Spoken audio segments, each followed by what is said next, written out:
Welcome back, Lords here, and this is a Raid Shadow Legend video, and I'm mostly making this video to show the speeds for my Unkillable Nightmare Clan boss team, and that's because when I used YouTube videos and Deadwood Jedi's calculator to get the speeds, even though it looked good in the calculator, it was not working. So this is the team right here. So the three important pieces are Skullcrusher, Roshcard, and Doompriest. The other two DPSs don't really matter. Those speeds work fine, but these two guys, Roshcard's and Skullcrusher's speeds, were the ones giving me the problem. And the problem is that from the phase from the stun into the next AoE, Roshcard was going first, and then Skullcrusher would lose one round of his invulnerability, and then he would just die. But by having him at 241 speeds, I'm going to show the masteries I use real quick. It really doesn't matter.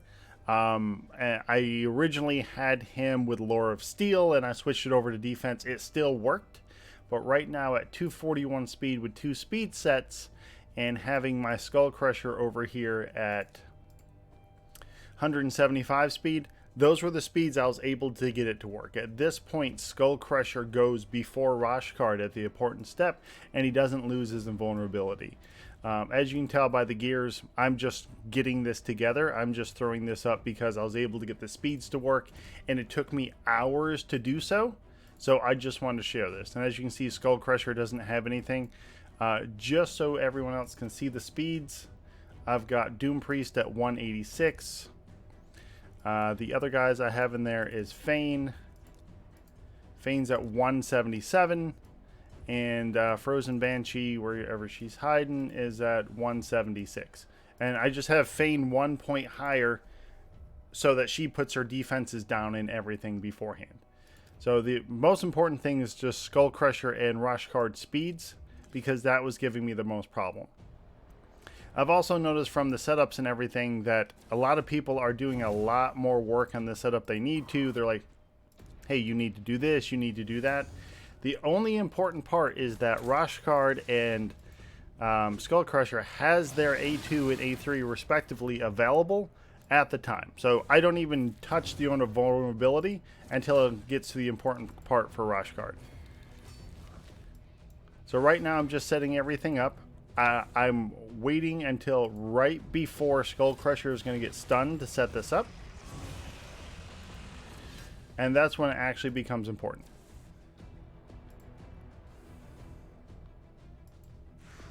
So right here, right before the stun goes off, I'm going to use Skullcrusher's move. He's going to become unkillable. Doompriest is going to wipe that. Sometimes she'll wipe it a little bit later. That doesn't matter. But here is where it's important for Roshcard, for him to attack normally. That way he has his invulnerable up, and now you can just auto. A lot of the setups I'll show for this have Roshcard using his invulnerability for the first round and different setups. I don't know why, other than they're possibly just trying to prevent damage. Because of the masteries that give you more damage if you're at full health, but you're going to end up taking damage anyway, so I really don't think it matters. But the important things was the speed at the beginning, and at this point I'm just going to let this run so you guys can see that it works and runs, but it's all about the speeds.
All right, so as we can see, it clearly works. 28.5 million Nightmare. I can 100% 2-key this every day. Just the biggest problem that I ran into was, again, the speeds. I am going to pop into characters real quick just to show off the talents for the DPS, just in case anyone was curious about that. But as we see, I don't even have a second set of talents for Doompriest yet. I just haven't allocated them. I haven't decided what I wanted to do. For Frozen Banshee, I have her going down the right hand side for support, mainly for Master Hexer, just because I'm more concerned about keeping her poison sensitivity up than her counterattacks. And because I'm using Roshcard, they're not taking damage, so they wouldn't counterattack from the defense tree. They would counterattack from using the, where is it? There we go. From the stun and the fear and everything. But I also use him for PvP, so that's part of where that comes in from. So Doompriest talents are right there. Frozen Banshee and Fayne. And Fayne I pretty much have set up for the same thing. I mainly went for Master Hexer to extend her weakness, to extend her defense down, to extend her poisons. So just to reiterate, I was able to get the speeds working by bringing Roshcard to 241 and to bringing Skullcrusher at 175, and Doompriest was the third point in this, 186. That way the moment Skullcrusher gets stunned, she takes that off within a second or two. But that's it. That's just wanted to share that. Thank you.